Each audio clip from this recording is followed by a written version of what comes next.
We are live. Okay. So we've got a special video tonight, guys. We are going to be discussing privacy, like anonymous based coins, cloud mining, uh, Bitcoin's overall destiny. Topics which some of those topics which I haven't really mentioned for quite a while now. We have the Coin Alley is our special first time guest tonight. How are you, mate? How's it going? And thank you for joining as well.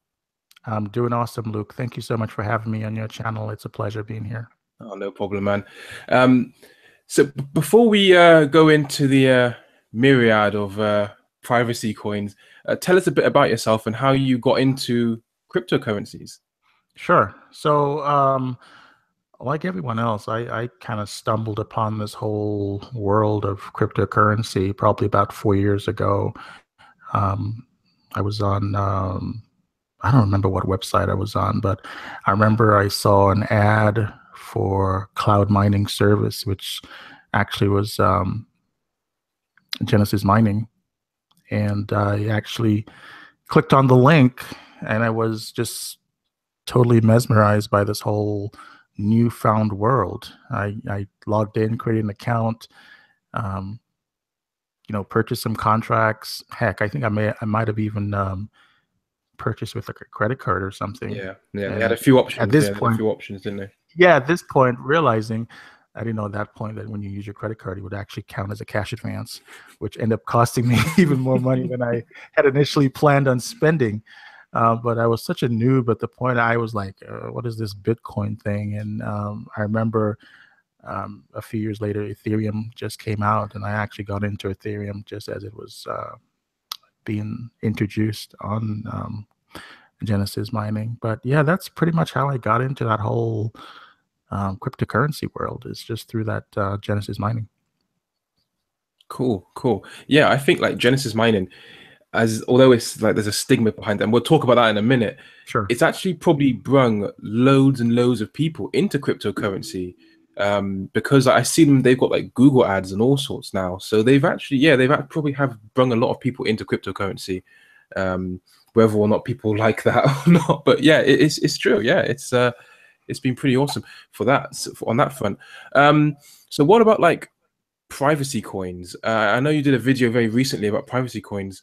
Uh, what what privacy coins do you think are the best at the moment, and what ones do you recommend the most at the moment? Which are like the most legit? That's a good question. Right now, I just did that privacy coin video a few days ago, and I covered about, I believe, 4 or 5 coins on that video. But when it comes to my recommendation, I tend to be more, I guess, I feel like Zcash and Dash are probably two of the ones that I favor. Um, I think Zcash, it did have a uh, when Zcash came on the scene, it was highly anticipated. As I mentioned, it came out at about 50, like $4,200, which is I remember. ridiculous Yeah, yeah, for I remember. cryptocurrency. And then it just crashed from there. It like tanked like down to like $50. Can you imagine if you had really invested so much into this coin, and then all of a People sudden did. that's a heartache. I would have been crushed. But between Zcash, I think Dash also is another great competitor when it comes to privacy coin. They both have some awesome technology behind them. Like, with Zcash, they have that shielded transaction. So when a transaction is sent, it can be shielded. So both the send and the receive address and the accompanying information is private. As with Dash, you could utilize the private send functionality. And with private send, you really can't tell the origin. It just looks like a bunch of inputs. Yeah, it And mixes the transactions, doesn't it, as well, or it something? does, yeah. So Yeah, it's yeah. it's like a tumbler. So if you were trying to determine the origin, it would be rather tedious just to actually figure it out. But I think Zcash and Dash are definitely my choice when it comes to privacy coins, especially Dash. Dash has a great team behind it, and it all comes down to the team behind the coin. At the end of the day, it all comes down to the team, and Dash has a great marketing campaign as well. It's true. Yeah, And it's true. it's very popular. A lot of people, they do definitely use Dash, and I think when it comes down to coins, I want a coin that has a low fee to send. So that also makes it even better That's a good for point. me. What's your take on Monero? Because that's another popular one. I mean, it's different to Dash because they use the ring signature. But what's your take on Monero? Monero is also another. I would say it's a good coin. Right now, the pricing, it's up there. I think the last time I checked, it was It's about 100 what is it? bucks or something. About $100. Yeah, yeah. So it is it's junk when it comes to getting that, when it comes to mining, because I had Monero contract on Genesis, and it didn't pay like diddly squat. It was awful, and I think I end up having to, I had those payouts pointed out towards like Bitcoin or something else entirely. But they do offer some privacy features as well. But it is definitely not one of my favorites. Yeah, there's like a big rivalry between all of them. I mean, there's so many of there's like Cloakcoin, Verge. I mean, the list goes on. But do you think there's like a long-term market for privacy coins as we go along? Because if Bitcoin gets this like a privacy layer added on top of it, like a sort of a secondary layer on top of his blockchain, what do you think will happen to the privacy coins? I mean, do you think they've got like a long-term lifespan? I think there's definitely a long-term lifespan.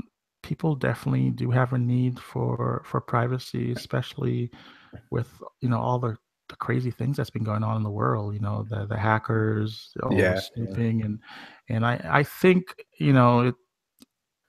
I like the idea of being able to, I can send someone a payment without them looking at the entire history of my wallet.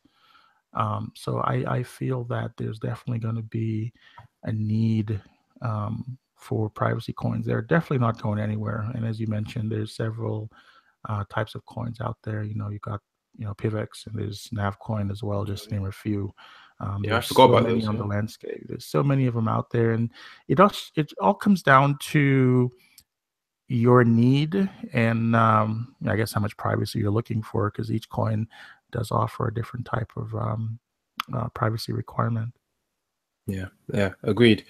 Um, so going from that, from like privacy coins, what's your take on cloud mining? Because I've written an article on cloud mining, and cloud mining is kind of dangerous. Like they don't tell people the true story behind what they're doing. I mean, there's many cloud mining companies which are just scams, total like freaking scams. Like was it Hash Ocean and Oh my God. Coin? Yeah, like I, and I, they exited as well. That Hash Ocean exited about a year ago, and they never warn people that if you spend $20 or $50 on some magical mining contract, that the mining difficulty could go up or down, or the price could go up or down. That affects things, and then they don't tell you about how they may not even tell you if they've got a mining rig with it, going on. I mean, what's your take on like Genesis and all that as well? Because I know you want to share some insights on that. yeah, don't even get me started on Hash Ocean. I was taken on Hash Ocean, and they actually got me twice, Mhm. because they that whole scam thing, and then I think they came back and they're like, "Oh, we had a hack, I or remember. we had this happen, but we have all these funds and we don't know who they belong to. So you need to send us like a small transaction from your wallet that we've paid you, and so we can verify your identity." And yeah, that was another scam. Thankfully, I didn't have that much invested in them. It was probably less than $100, and because I know there's a lot of people who have spent so much more money Okay. on Hash Ocean, but um, as I mentioned earlier, I started out with Genesis Mining, and I had initially purchased um, a Bitcoin mining contract, and I think about 2 years ago, the difficulty went up, and my contract ended up not being very profitable. So they end up canceling my contract. Oh you know wow, and wow. that's in their terms, of course, but it was like, if I believe there's a time frame. I want to say it's like 30 to 60 days. If the your profit, or if your payout is less than your maintenance fees, then they deem your contract as non-profitable, and then they will they'll definitely cancel your contract. So I was a victim of that. And there's a lot of people who they don't trust cloud mining, because I don't believe they definitely set that clear expectation, um, in regards to, as you mentioned, um, difficulty. Of course, they outline the maintenance fees, but who actually reads all that stuff? They don't want you to read it. Yeah, that's the thing. They don't want you to read. They make it really small. They put it in Yeah. a really long. They don't even like the present. There's no spaces between paragraphs. They just don't want you to read any of it. They want you to just skim it through. I played with Genesis Mining as well, like a year ago, just to test it out, and only I threw literally like $30-40 worth onto it, just to test this, see what the hell's going on. Right. And I remember seeing like the minimum reward payout would just kind of like diminish every few weeks, because and they don't really explain that. It's not, at least it's not in big writing saying difficulties going up. um I mean, the thing is, right, another thing with these cloud mining companies and stuff is that when cryptocurrencies go bearish, right, because obviously we're in a very bullish, like it's very big rally at the moment going on over the last few months. But when this goes bearish and we do see like a more long-term correction, or if we do see that, then a lot of people are going to kind of lose a lot of their seed money in things like Genesis. I mean, do you think Genesis is even going to be able to kind of last through, like, say if we went into like another bear market for 2 years? Do you reckon Genesis mining could survive that? Because didn't they have some payout problems recently or something as well? Yes, they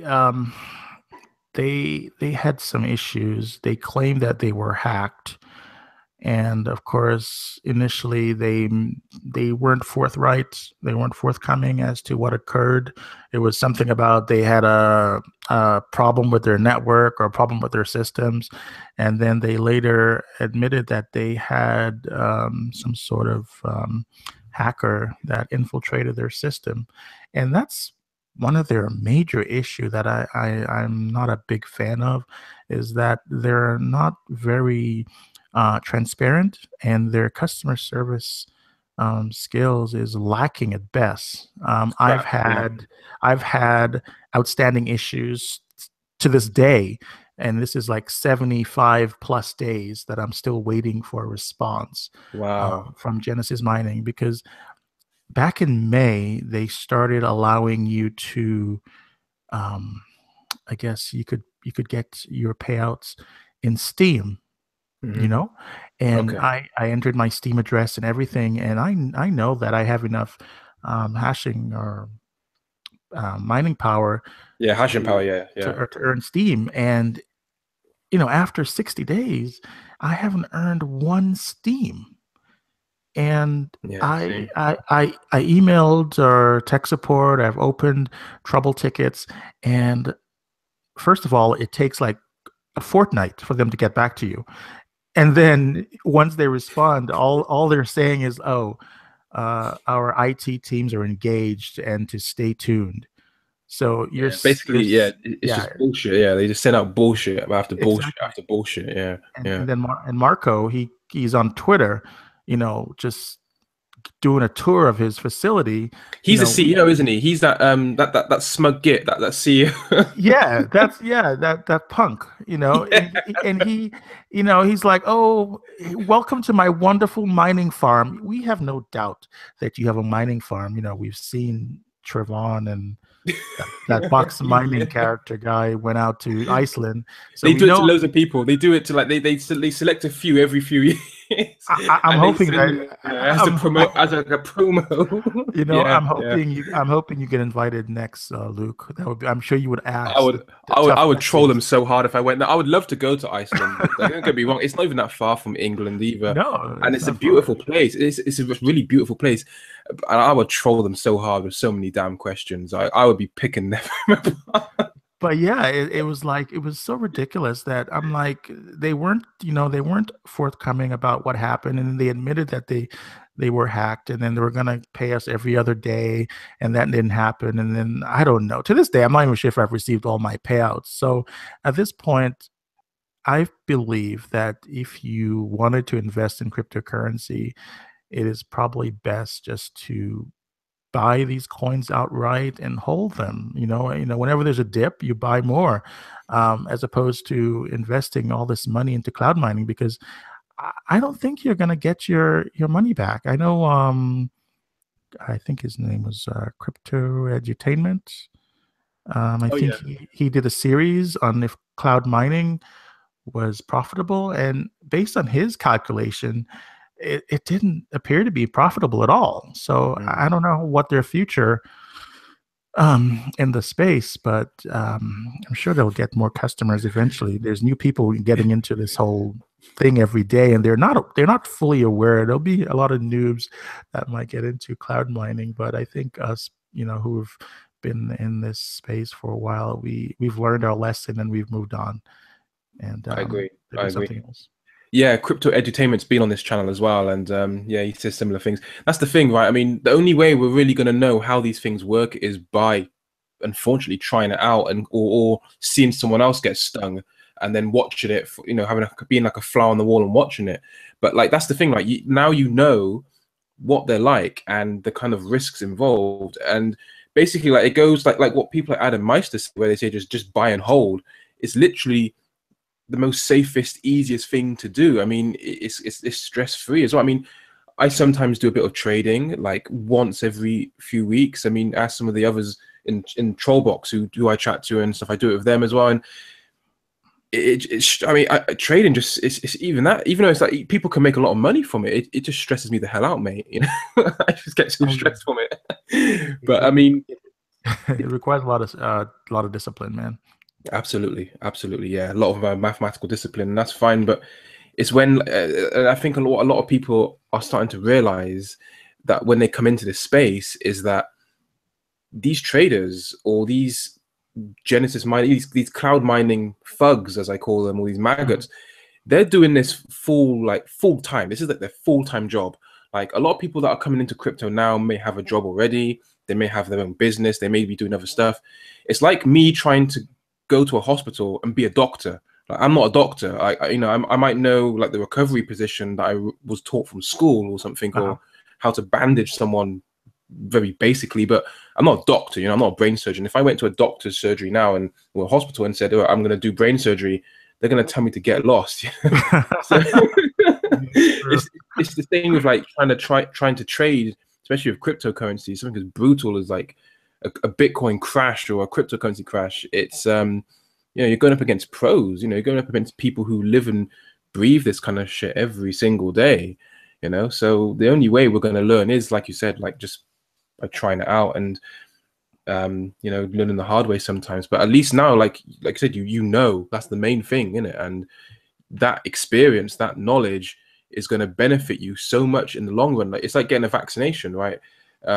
You're Yeah. vaccinated against these maggots now. You can spot these scammers a mile off. Yeah, I definitely agree, and there are a lot of scammers out there, and we'll probably touch on ICOs in a bit later, but Oh yeah, yes, there's a lot of scammers out there. You got to be careful. They're all out to get your Bitcoin or your currency. Heck, they're even targeting like the big companies like Equifax and HBO, just to get Bitcoin, and they're besmirching the name of Bitcoin because that's what everyone's asking for as in their ransom. They want Bitcoin. No one's asking for Monero, right? They're yeah, all they're yeah, all after Bitcoin. So yeah. Yeah, that's true. That's the thing. Once you realize that what they're all after is Bitcoin, it's a no-brainer, man. They're not even asking for Litecoin. They're not even asking for US dollar. They're not even asking for gold or silver. It's just No, Bitcoin they want. it's Yeah. So Bitcoin. It's, yeah, that's their bread and butter. yeah. It's quite reassuring for Bitcoin, I guess. But yeah, I mean, talking of Bitcoin, uh, Bitcoin's potential and its like trajectory in the long run. I mean, where do you think we're going to go with this? So from what you've seen so far, zeros in a Well, minute. you know, Bitcoin, it's so volatile, I tell you. And people like Jamie Dimon sure didn't help it much in He the trolled last it week. good. He trolled it really good. He sure did. And then, allegedly he turned around and he got himself some Bitcoin. He was threatening to fire anyone in his organization that he found that were investing in Bitcoin. But what a The cheek joke. of it. Yeah, the cheek of it. I Yeah, know. so cheeky. Um, I think Bitcoin will definitely go back up. It was so close. I did it get above 5,000 and then it crashed after that whole Jamie FUD. But I think it'll definitely make its way back up again. But before that happened, it could continue to drop. It's anyone's guess at this time. I definitely recommend to anyone that has Bitcoin to hold, or definitely buy more if it dips really low. I wouldn't sell Bitcoin at this point. That wouldn't be the best thing in anyone's interest. And and I'm no financial advisor, Of but course, yeah. Yeah, nor am I I. I may play one on TV. Just kidding, but I would definitely recommend holding your Bitcoin, and if it definitely dips any lower, definitely buy some. You don't have to even buy a whole Bitcoin. You can definitely buy a fraction of a Bitcoin. That's what makes it so great. You don't have to get a whole Bitcoin. You can Yeah. always get as much as you want. But I tell you, there's just so much FUD with this Bitcoin and what's happening in China, and everyone's they're just so just crazy. They're frazzled, and they're just not really sure of the future. But I think Bitcoin will take care of itself. We shouldn't be concerned about Bitcoin per se, unless there's some catastrophic news or something about it. I don't think we should be too concerned about Yeah, that. agreed.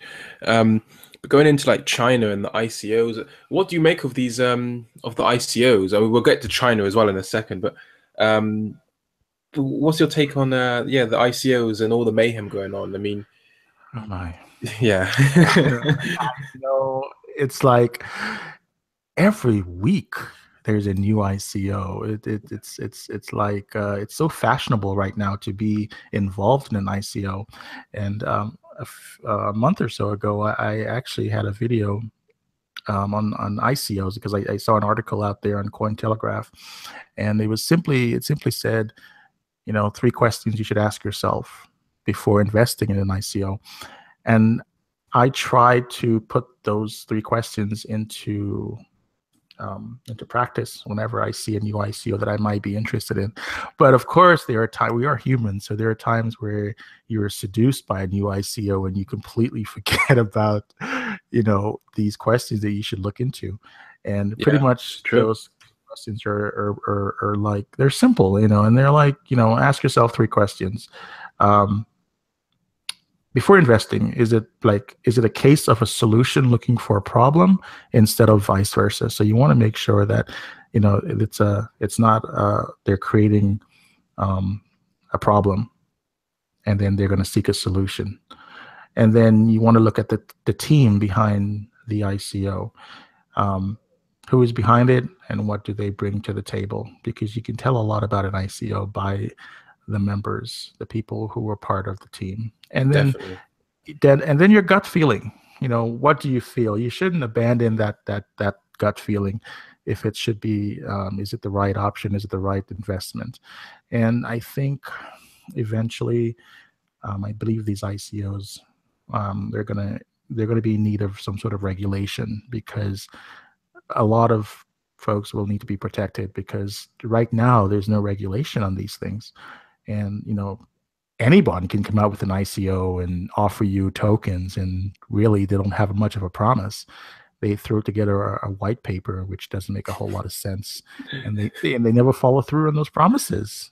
You Yeah, know? it's true. It's true. I mean, a lot of these white papers that I've read, I expect to see like a load of computer science. I'm thinking, right, this is gonna like really kind of this is gonna be like a technical guidebook on what I'm gonna be potentially using, what token I'm gonna be buying. And I look at it and it's like a kid could write the bloody white paper better, and yeah, some of these they're so basic. It's like they just put them together really quickly, throw them out, just throw the white paper out, just do some shoddy PR campaign on Telegram and Slack, and do a load of crappy YouTube videos about it, bribe some YouTubers to talk about it, and then they pump it, it dumps, it goes on like Bittrex, it gets dumped, everyone makes some free Bitcoin, and then a small chunk of people end up bag holding for like 5 years and are pissed off, and then they blame Bitcoin.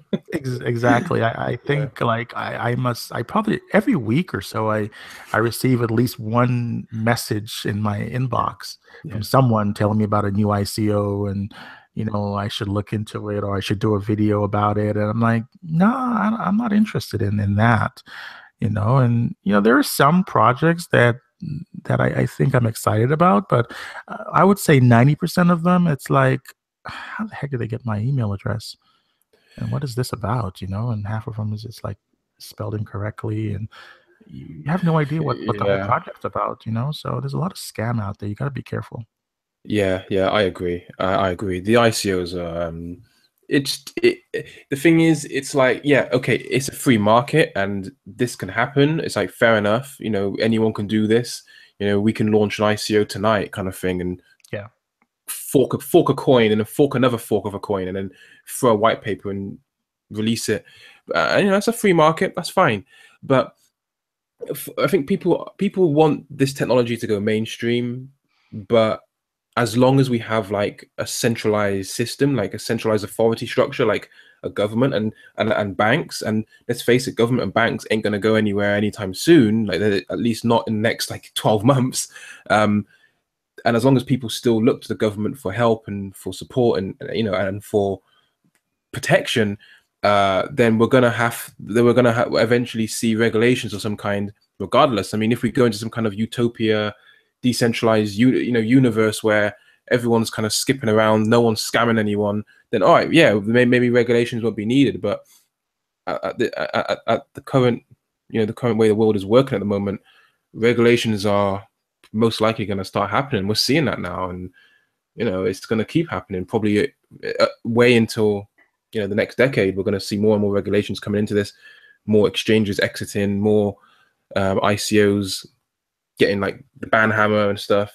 So yeah, I think you're Yeah. right, mate. There's definitely that, and a lot of these ICOs, they're asking for a lot of your personal information. Yeah, And a lot of I've this is noticed. based on your jurisdiction. Like I know recently I was involved in the KIN ICO, and they're asking for your social or your passport information Wow, so they can wow. become Okay. compliant. And Kick is a reputable company, so I wasn't too concerned about that. But still, Yeah. in the back of your mind, you're like, I don't know about that. And are they going to get this information to the government? And why are they needing this information? But I you just got to think, make that decision. yeah, I think they're doing it because remember, if they're taking people's not DNA, data, Uh-huh. it opens a whole load of a whole load of cans are opened with things like data protection. Yeah, So they have to be very, very careful with what they do with people's data because this is like people's passports, addresses, sure. phone numbers, names, sensitive information. And also, as well, I've been hearing that blockchains like Ethereum. I mean, I look at like I saw a video and someone mentioned like Ethereum is more like a tech company than an actual decentralized blockchain. Yeah, Um, and like companies like like Ethereum and other ICOs are ramping up their legal teams, and no one seems, and people are kind of thinking, well, why are they doing that? But if you kind of think about it, as we've just said, it seems like they're ramping up their legal side of things to prep for regulations coming in, and they have you noticed how they start not just not Ethereum so to say, but the tokens using Ethereum, they don't really call it an ICO no more. They call it like a fundraiser or a charity and stuff. And they kind Yeah. of Crowd sale or some yeah, fancy pretty name they put on it, it's like do this, do being that. smart asses around it. Yeah, yeah. Exactly. And I believe Ethereum Classic, they're planning on I believe I heard that they're planning on doing some sort of getting into the whole ICO business later on this year. And I have hopes for Ethereum Classic. I definitely hold some Ethereum Classic, Yeah, and yeah, I know right now is a good time to get some because the price had dropped down to about less than $10. It was like, yeah. They got hit hard. They yeah, got hit they very hard. Yeah, they definitely did. And but I think it has a use case for the future. So, and I'm definitely holding on to Ethereum Classic as well. Um, Steam. I'm on Steam, and talk about a volatile token. That thing responds just to anything. It could go up and down like 50 cents in a matter of hours just with Bitcoin. Like I yeah, think today, right now, it's about $1.23 for Steam. And I think a lot of people who are new to cryptocurrency, Steam is a great platform to get involved in because there's no other way or other platform that I can think of they can get into, blog, and get cryptocurrency from the start without having any cryptocurrency. yeah. Steam's yeah, the whole Steam at social media site. I think even though it looks quite basic and stuff, I think the idea behind it, like the whole use case of it, and is really good. Like it, and it's nice to see blockchain being used for other things and it's actually working and people are actually benefiting from it. I just want to see Steam where you can where you can embed or upload videos directly to it, because that would because I think like YouTube is going to become so centralized, so it's going to become so censored. Videos are going to be taken down and all sorts. But yeah, I think what Steam has done is great. The guy who created Steemit also created, was it BitShares and EOS? Mm-hmm. And a lot of people are saying that because he's like a really hated developer. Like some people probably like him, but most people don't like him. But people basically say that he kind of dumped Steemit and then went to BitShares or vice versa, and then went to EOS, and then he's basically going to do the same. Where he's going to kind of just get bored of EOS and then go to the next project. I thought I could just kind of throw that one in there, but yeah, it's an interesting concept. But yeah, it's definitely a good platform, and people are using it, and that's the main thing, right? As long as people are using it, and I mean, if you go on Steemit, the amount of new posts that are coming up on there is just ridiculous, like non-stop. Every few seconds, there's new posts.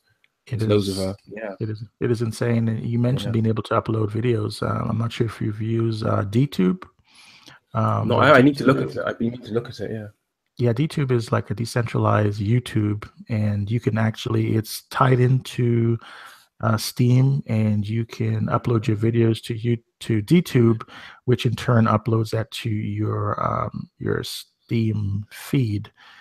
And it's right there in the comment box, so you don't have to do anything extra to use it. And I actually started using it a couple of weeks back, and it's pretty cool. If you check it out, DTube, and they have a lot of good content out there on DTube. But yeah, if we get a chance, definitely check it out.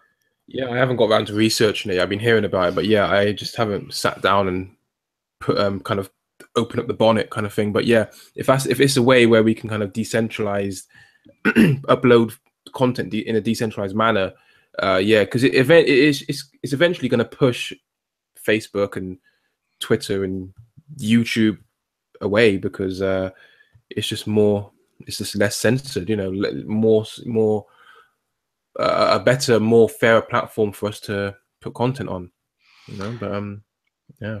Yeah, and Steam can be a little bit, I guess, political.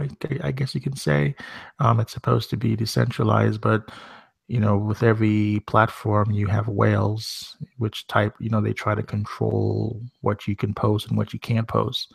And I know I've seen stuff about that over there on Steam, where some people had their posts downvoted or flagged because the powers weren't too happy with the content that were being presented there. But yeah. No, I'll definitely check out DTube and do actually go into full research mode with it. I've been meaning to do it, I just haven't got around to it. But yeah, that's a good shout. It's a good shout there. no problem. Yeah. What was the other thing? Yeah. So China, and then we'll kind of wrap it up with some closing thoughts after. Sure. What's your? And I know kind of the ICO thing is kind of linked to it a bit, but what do you think China and Jamie Dimon, or Diamond as everyone calls him, do you think it's like? Do you think there's like a massive campaign to kind of try and control cryptocurrencies, because obviously they can't directly control the source code of like Bitcoin. You know, me or you right now could set up a node and we can look at the software and run the software. But do you think there's like an actual like movement to kind of try and manipulate at least the price, at least from China or something? You know, what's your take on that? You know, I think there's definitely something. The fix is in, as they say, with China and with all the other characters just trying to manipulate the cost or the pricing of Bitcoin. Like, every day there's like practically every day there's a different sort of news in regards to China. China bans ICO, or China bans exchanges and all this stuff. And I think it all started, this whole Bitcoin Cash shit, other forks and everything else, all was a result of these greedy miners just trying to Mhm. make a profit. And I'm not saying you can't make money, but at least do it sensibly. You don't want to hurt the ecosystem. And I think that this whole China you know craziness is part, I think it's part um scare tactic, but it is also a way of controlling the way people utilize cryptocurrency. um China, they do like to censor a lot. Mm. When my first experience with China was like a couple years ago. I was heading to Thailand and I had a layover in Shanghai, and I was trying to check my Facebook while at the airport. And even on Wi-Fi, I couldn't check Facebook. I couldn't even go on Google. It was ridiculous. I had to use a VPN. That's how locked down that country is when it comes to just Wow. getting access to stuff. So you take those things for granted. When you're in like in the Western world, I guess. And then when you go to China and you try to utilize these different services, and it's like restricted, and you're like, wow, this is just crazy. Yeah, yeah. And I think recently they've banned VPNs as well, and I'm pretty sure there as well. So yeah, they're not messing. I think the BBC is banned. Google, like you say, Google and Facebook are banned. Really. uh, you're not allowed to search for human rights. They've banned that from like their net from the internet there as well. Yeah, it's crazy times. But it is what it is. You know, that's just how the world is. You know, it's Yeah, this shit crackdown happens. is this, Yeah, this this crackdown is definitely a threat, and I think it's going to be interesting to see how it all plays out. yeah, And who knows, maybe China, they're stockpiling a bunch of Bitcoin as well, and they're driving down the prices, just so that it's just for their benefit, very much like Jamie, the demon Jamie. yeah. So I don't know. It's all a conspiracy. It's like what's really going on. We got to look behind the curtain to see what's really happening, and we're gonna be surprised. I think something surprising is gonna come forward. Yeah, I don't think I don't, yeah, I don't think they're going to destroy, they can destroy Bitcoin, or I mean, it'll be interesting to see a lot of these exchanges exit. I find it quite amusing personally. I just find it quite funny watching these exchanges who have kind of sat on so much power and wealth and influence over so many people, and now they're kind of like slowly dropping like flies. Like, you shine the light on the vampires and they just all scurry away. But Yeah, yeah, and maybe big banks are also to be blamed as well, because yeah, cryptocurrency is a threat to their customer base, and people are stepping away from traditional investments and they're heading into this uncharted territory. And I think the banks, they can definitely see the handwriting on the wall that their customers are wanting different types of ways of managing their money, and I think they're fearful of that.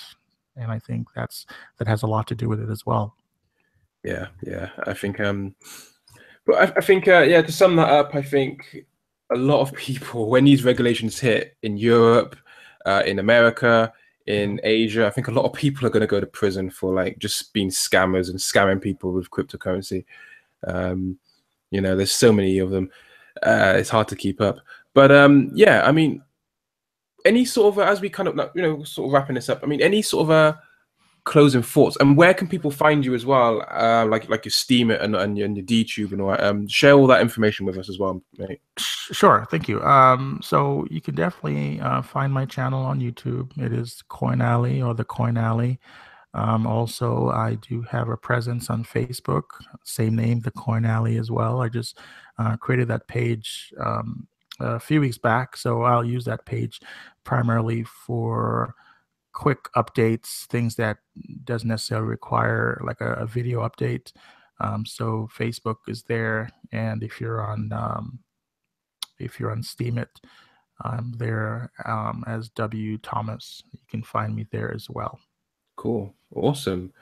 Well, yeah, it's been a pleasure having you on here. Thank you for your time as well. I know it's, time is a precious resource that we can't have enough of. But yeah, I appreciate it. So thank you very much for coming on, mate. No problem. It Yeah, was man. definitely a pleasure talking with you. Thank you so much for inviting me and bringing me on your channel and having a talk. I really enjoyed it. Yeah, cool. Okay, people. So remember, hit the subscribe button on both channels, like all the videos, download all the free downloads, check out all the content, learn, read, don't get scammed, and yeah, just watch out for all the maggots out there, man. So Exactly. thank you very much for everyone for watching as well. And I'm now gonna go to bed shortly. All right, I cheers, guys. Cheers. Cheers.